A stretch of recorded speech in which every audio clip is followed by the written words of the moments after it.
झारखंड में मुख्यमंत्री हेमंत सोरेन के शपथ ग्रहण समारोह के बाद से ही लगातार मंत्रिमंडल विस्तार को लेकर चर्चाएं तेज है। इंडिया गठबंधन में सबसे अहम सहयोगी में से एक सीपीआई माले क्या इस बार मंत्रिमंडल में शामिल हो गया या नहीं, इसे लेकर कल सीपीआई माले के द्वारा एक बैठक का आयोजन किया गया था, जिसके बाद आज एक प्रेस वार्ता का आयोजन किया गया, जिसमें कहा गया कि हम 2 ही सीट जीते हैं और इस 2 सीट जीतने के बाद हम सरकार में दबाव नहीं बना सकते कि हम मंत्रिमंडल में शामिल होंगे या नहीं। अगर सरकार हमें ऑफर देती है तो हम विचार करेंगे। मौके पर क्या कुछ कहा गया, आइए आपको सुनाते हैं। पहली बार आप लोगों से मुलाकात हो रही है। सबको नमस्कार, जोहार।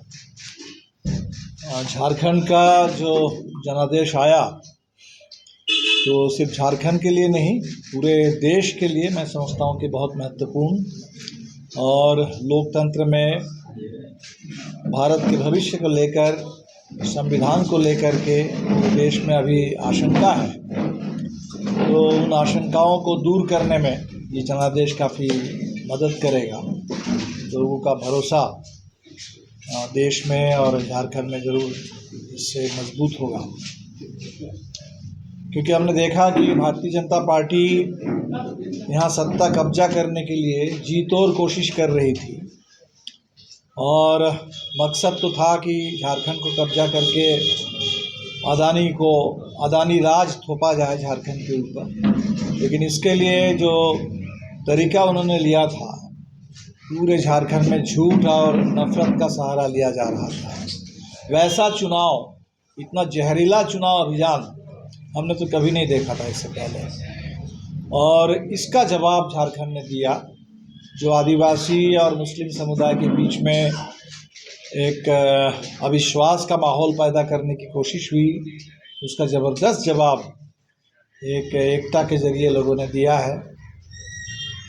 और अभी निर्णायक बहुमत के साथ सरकार बनी है, तो नई सरकार के लिए हमारी पूरी शुभकामना। और हम उम्मीद करते हैं कि सरकार, जैसे पिछले बार सरकार को चलने नहीं दिया जा रहा था, तो ज़रूर केंद्र सरकार भी झारखंड के इस जनादेश को समझेगी, इसका सम्मान करना चाहिए और गवर्नर के ज़रिए सरकार को अस्थिर करने की कोशिश, जो सरकार का हक बनता है एक संघीय ढांचे में झारखंड का, उस हक को छीनने की कोशिश, ये कोशिश बंद होनी चाहिए। झारखंड को अपना पूरा सम्मान, पूरा हक मिलना चाहिए। और झारखंड के अंदर यहाँ के आदिवासियों से, मूलवासियों से, नौजवानों से, महिलाओं से, आम लोगों से जो इंडिया गठबंधन ने वादा किया 7 गारंटी, हम उम्मीद करते हैं कि ये ज़रूर पूरा हो पाएगा। जहाँ तक हमारी पार्टी की बात है, तो इस चुनाव में लंबे समय के बाद धनबाद में फिर एक बार 2 सीट पर वामपंथियों की जीत हुई। ये निश्चित तौर पर खुशी की बात है, लेकिन वहीं साथ साथ बगोदर जैसी सीट जो 1990 से, एक अपवाद को छोड़ दिया जाए 2014 लगातार हम लोग जीत रहे थे, इस बार वो चुनाव हम लोग हार गए हैं। तो कुल मिला के 2 विधायक हैं इस बार, तो पहले हमारे एक ही विधायक थे। तो हम कोशिश करेंगे कि विधानसभा में जो माले की थोड़ी बढ़ी हुई उपस्थिति, विनोद जी की कमी तो पूरे झारखंड को खलेगी, लेकिन उनका अनुभव पार्टी के पास है और हम लोग कोशिश करेंगे कि विधानसभा के अंदर और बाहर, जैसा हमेशा हमारी शैली रही है, झारखंड के तमाम मुद्दों पर हक की आवाज़, इंसाफ की आवाज़ हम लोग बुलंद करते रहेंगे। विधानसभा चुनाव में वैसे तो भाजपा की ज़बरदस्त हार हुई है, लेकिन उत्तरी छोटा नागपुर के इलाके में अभी भी भाजपा का काफ़ी दबदबा है। हज़ारीबाग ज़िले में या हज़ारीबाग लोकसभा, कोडरमा लोकसभा, इन तमाम लोकसभा सीटों के ज़्यादातर असेंबली सेगमेंट पर बीजेपी का कब्जा है। पलामू प्रमंडल में भी बीजेपी की अभी भी ठीक ठाक पकड़ है।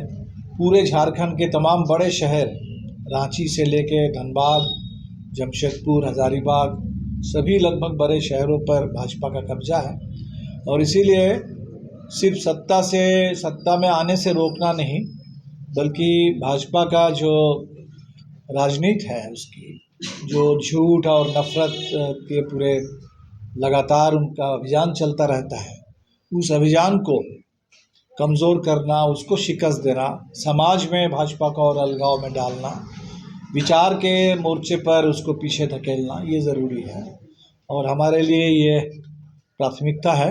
इस पर हम लोग काम करेंगे।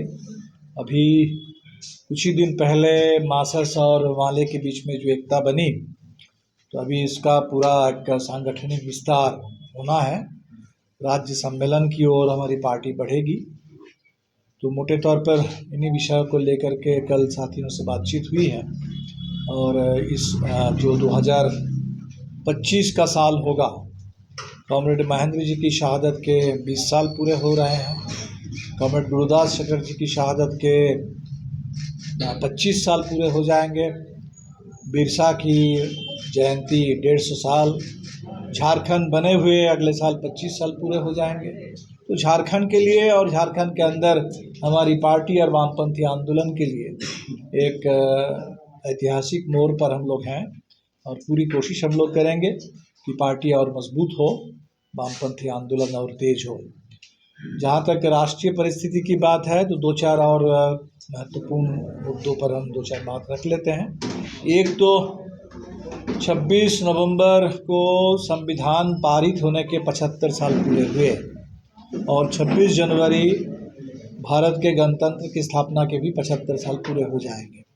तो ये जो 2 महीने 26 नवंबर से 26 जनवरी तक हमारी कोशिश रहेगी कि पूरे देश में संविधान के संदेश को, संविधान की भावना को, संविधान के उसूलों को हम जन जन तक पहुंचाएं। इसके लिए संविधान अभियान, जो संविधान का प्रियम्बल है उसका सामूहिक पाठ, उस पर संविधान को लेकर के सामूहिक संकल्प के साथ साथ तिरंगा मार्च ये लोग आयोजित करेंगे पूरे देश में और ये अभियान झारखंड में भी चलेगा।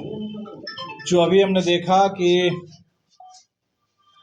अदानी पर अमेरिका में जो जांच प्रक्रिया आगे बढ़ी है और यहाँ तक कि अरेस्ट वारंट जारी हुआ, तो हैरानी की बात है कि एक तरफ अमेरिका में वहाँ के कानूनों के उल्लंघन के चलते अदानी पर कार्रवाई की शुरुआत हो रही है और जो घोटाला हुआ है, रिश्वत कांड, वो कांड हुआ है हिंदुस्तान में। तो सबसे ज़्यादा तो हिंदुस्तान की सरकार को इसको लेकर के चिंतित होनी चाहिए थी। सबसे ज़्यादा भारत में सेबी को इस पर काम करना चाहिए था। लेकिन यहाँ हम देख रहे हैं कि बिल्कुल सरकार मस्त है और इसका पूरा खामियाजा हिंदुस्तान के आम लोगों को उठाना पड़ रहा है। अगर बिजली महंगी बेची जा रही है तो महंगी बिजली का पूरा बोझ भारत की आम जनता पर है। यहाँ तक कि शेयर बाज़ार में भी जब इनके शेयर के इसमें गिरावट आती है, वो भी छोटे निवेशकों पर। तो ये पूरे टोटल अदानी के जो भ्रष्टाचार, इस पूरे भ्रष्टाचार का खामियाजा हिंदुस्तान की अर्थव्यवस्था, इस देश के आम ग्राहक, आम नागरिक, आम आवाम को हमें झेलना पड़ रहा है। लेकिन सरकार इसको लेकर के पूरी तरह से बेखबर है, एकदम कोई जवाब सरकार की ओर से नहीं है। तो इस सवाल पर जनता की अदालत में इन बातों को लेकर के हम लोग जाएंगे निश्चित तौर पर। दूसरा हम एक देख रहे हैं कि सुप्रीम कोर्ट ने अयोध्या फैसले के समय में भी ये कहा था कि अयोध्या एक अपवाद है। तो अयोध्या में बाबरी मस्जिद गिराना वो बिल्कुल संविधान विरोधी काम था, बहुत बड़ा एक अपराध था कानून की दृष्टि में। बावजूद इसके अयोध्या पर सुप्रीम कोर्ट ने ये फैसला सुनाया था इस उम्मीद के साथ कि इसके बाद देश में ऐसे मसलों पर पूरी रोक लग जाएगी। और जो 1991 का कानून है प्लेसेस ऑफ रिलीजियस वर्शिप, तो तय था कि 1947 के 15 अगस्त जो प्लेस ऑफ वर्शिप, उपासना पूजा स्थल, जिसका जो चरित्र था, जो पहचान थी, मंदिर था तो मंदिर, मस्जिद है तो मस्जिद, गुरुद्वारा है तो गुरुद्वारा, गिरजाघर है तो गिरजा, उसमें कोई बदलाव नहीं होगा। ये साफ साफ देश का कानून कहता है, सुप्रीम कोर्ट ने कहा है। बावजूद इसके ये जो निचली अदालतों से सर्वे वाली बात आ रही है और जिसका परिणाम अभी हमने संभल में देखा। कल हमारी एक केंद्रीय टीम आरा के सांसद सुदामा प्रसाद के नेतृत्व में, उत्तर प्रदेश के कॉमरेड कृष्णा अधिकारी, अफरोज़ आलम जो हमारे राज्य नेता हैं, उन सबों की एक टीम संभल का दौरा करेगी। अजमेर शरीफ में भी बिल्कुल इसी तरह की बात आने लगी। तो ये पूरे देश में, जिसको कल हम देख रहे थे कि रवीश कुमार जी ने कहा कि भारत खोदो अभियान शुरू हो गया है, तो देश को पीछे ले जाने का, बर्बाद करने का, माहौल को बिगाड़ने का ये एक बाकायदा एक सामूहिक अभियान शुरू हो गया है।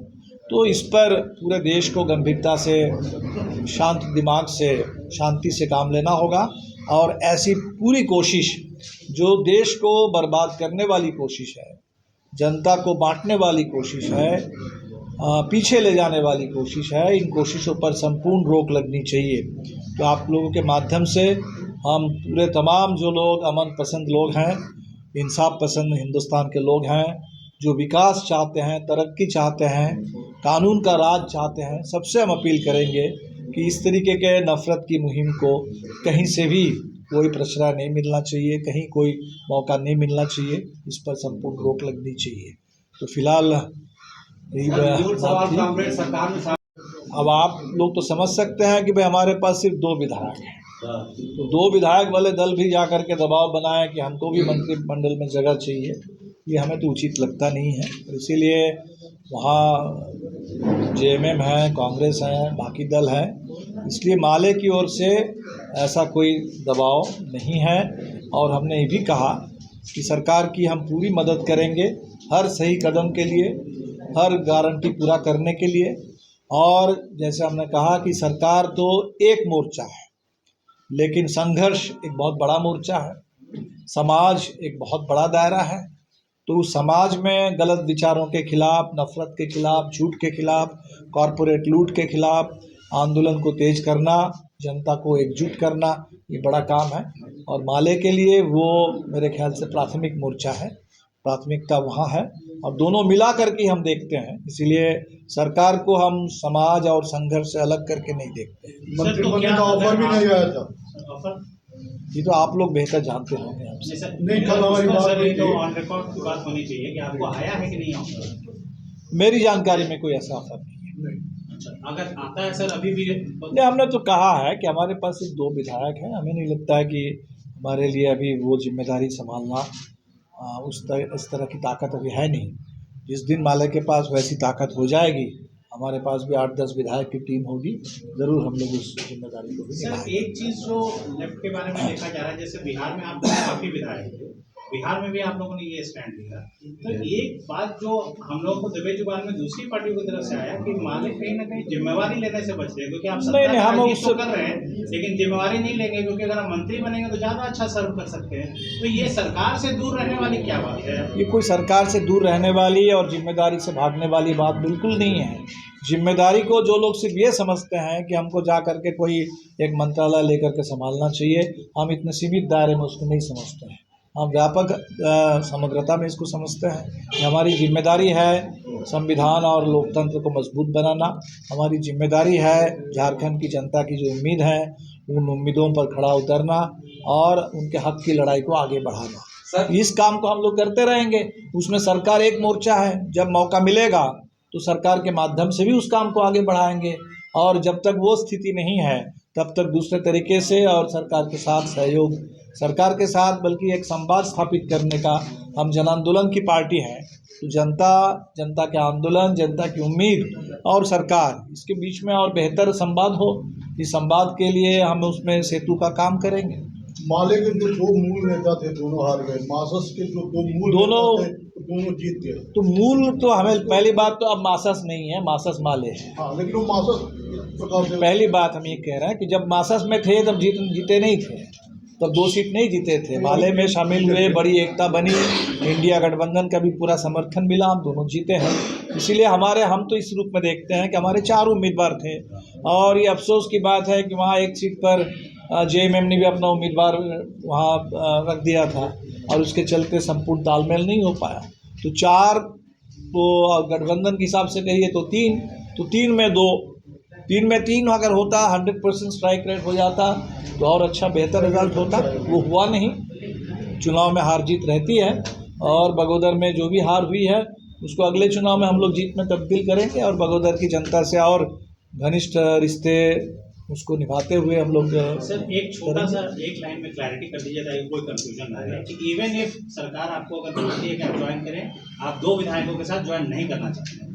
2 बहुत ही कम संख्या है हमारे हिसाब से और हमें नहीं लगता है कि आप जैसे कह रहे हैं तो सरकार है अभी उसमें जेएमएम के पास बहुत सारे विधायक हैं, कांग्रेस के पास विधायक हैं, तो सरकार के पास तो मेरे ख्याल से हर एक मंत्री इसके लिए पद के लिए काफ़ी दबाव होगा। इसीलिए हमें लगता है कि सब लोग खुश होंगे कि भाई कम से कम माले की ओर से इस मोर्चे पर कोई दबाव नहीं है। लेकिन कोऑर्डिनेशन कमेटी बनेगी तो उसमें आप हाँ बिल्कुल, कोई कोऑर्डिनेशन कमेटी हम तो चाहते हैं कोऑर्डिनेटेड ढंग से काम हो, पूरा एक जो 7 गारंटी है उस पर समयबद्ध ढंग से काम हो, लागू हो और जो भी जनता की शिकायतें हैं वो तमाम शिकायतों पर सुनवाई हो, उस पर काम हो। सरकार का उपयोग कैसे होगा संगठन में, कैसे उनका उपयोग करेंगे? इनका विनोद जी तो हमारे पॉलिट ब्यूरो के मेंबर हैं, नेता हैं और हर संभव तरीके से उनका उपयोग होगा। वो हमेशा पूरे झारखंड की माले में एक आवाज़ के रूप में विधानसभा में काम करते रहे हैं और अभी भी पूरे झारखंड लेवल पर पहलकदमी लेते रहेंगे। दीपांकर जी एक सवाल है, क्या बोर्ड निगम में आप लोग का दावा रहेगा?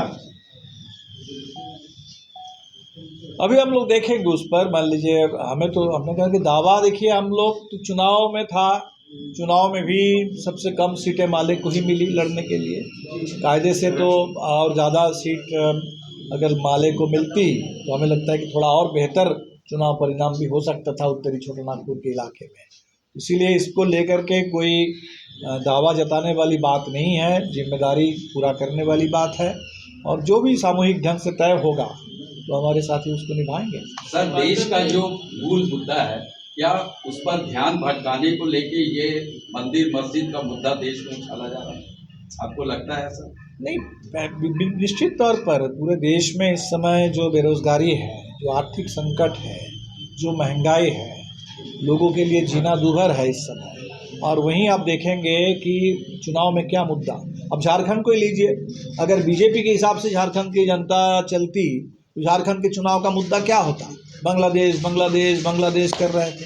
अब झारखंड का चुनाव झारखंड के मुद्दे पर नहीं होता और बांग्लादेश का जो हवा खड़ा किया गया उस पर होता। लेकिन झारखंड की जनता को मैं इसलिए बार बार सलाम करता हूँ कि जनता ने इतनी जागरूकता और राजनीतिक परिपक्वता का परिचय दिया कि बीजेपी का जो पूरा प्रचार था वो प्रचार सिरे से खारिज हो गया और झारखंड के मुद्दे पर लोगों ने वोट किया। सर, बिल्कुल इसी तरह पूरे देश में ही लोग ये चाहते हैं। हाँ, और कोई सर, एक मेरा सवाल ये है कि चूंकि आप